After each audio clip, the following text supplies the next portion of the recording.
Mayong hapon kaninyong tanan, karong Lunes sa hapon, Enero 22, 2024. Ani ang lakat sa panahon sa tibok adlaw ug sa sunod pang mga adlaw. Sa pagkakaron, padayong gihapon ang hanging amihan o northeast monsoon nga makaapekto sa northern Luzon. Samtang diri sa dakbayan ug lalawigan sa Surigao del Norte, Siargao Island ug Dinagat Province, makaangkon og usahay pagdagom ngadto na sa madagumon nga kalangitan, gawas lamang kung adunay mga lumalabay nga panaligsik sa ulan tungod sa localized thunderstorm.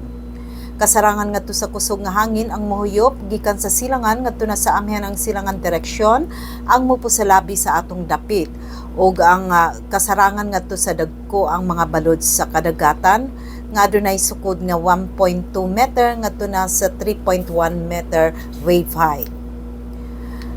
Ang sukod sa temperatura diri sa dakbayan ug lalawigan sa Surigao del Norte gikan sa 24.2 ngadto na sa 30.2 ang sentigrado.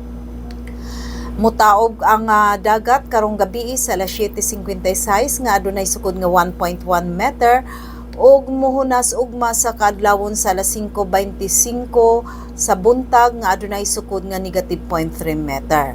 Ug wala tay gale warning nga giisa diri sa Mindanao ug ang adlaw musubang ugma sa buntag sa alas 5:59 ug mosalop karong hapon sa alas 5:38. Pao katong latest update sa lakat sa panahon karong adlaw gikan sa Pag-asa Surigao, kini si Francis Simorlan.